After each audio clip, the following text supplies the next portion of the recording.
and find that half of the truth that hasn't been told to us. And we can expect others to tell that to us, because they tell that to us, we'll recognize that they're not who they claim to be.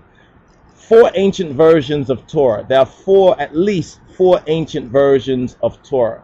There's the Orit Aihu, there's the Orit Lewawiyan, there's the Orit Likanat, there's the Orit Samrawiyan, or the Masoretic Torah, the priestly Torah, the Septuagint Torah, and the Samaritan Torah.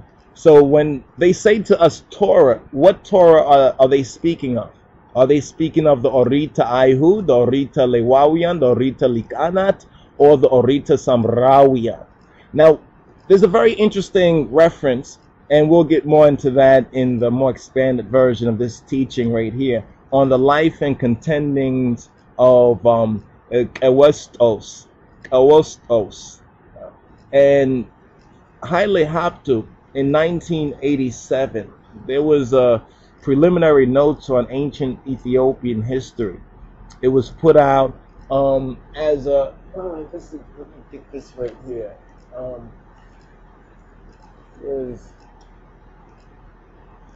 I had that right there. Hold on for a minute. The life and contendings. Here we go. The life and contendings of Habtu from the Department of History, or at the Department of History, the City College, City University of New York. In 1987, he had wrote this small volume, college, university-based volume called Preliminary Notes on Ancient Ethiopian History. And we was able to get a copy of this a couple of years ago. And it's very, very interesting. I don't know if the brother is still doing such work and has published some books, but definitely I would advise ones to try to get a copy of this, and we'll see about making this available to ones and ones. But it was in this document that we'd like to reference something here regarding the different types of Torah, the various different types of Torah, from our own, we could say, black witness.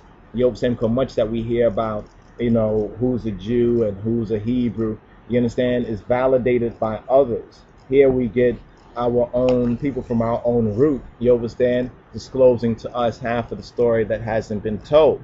And it really amazes me that you find a lot of so-called black Hebrew Israelites who be hating, and that's the mildest way I can say it, you understand, in this sort of a forum, be hating on the Hebrew Israelites, and they be using the information of the Beliam, who are not the people, to go against the true people. And that really makes no sense, but perhaps that is telling us something even deeper.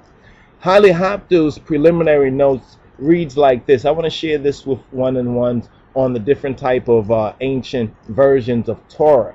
You understand why we hold to the Ethiopian Torah, or Orit, you understand, and not to the other redactions of it. The status and date of the Ge'ez version of the Old Testament has not been satisfactorily determined by mainstream biblical scholarship, says Hailu Habtu, nor has the Ethiopian account been properly investigated or appraised.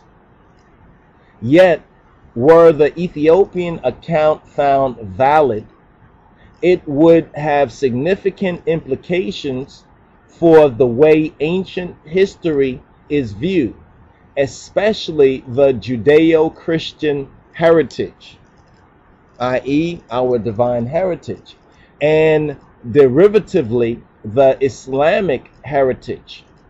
The text of the Ge'ez Bible and some of the Ge'ez manuscript sources, they offer us fascinating clues and leads that would help determine the status and date of the various biblical versions of the Bible, of the Torah, of the different scrolls, Megalot, and Ketubim, Nabim, Wazetaref, so forth and so on. Now, in the life and contendings of QewsTos,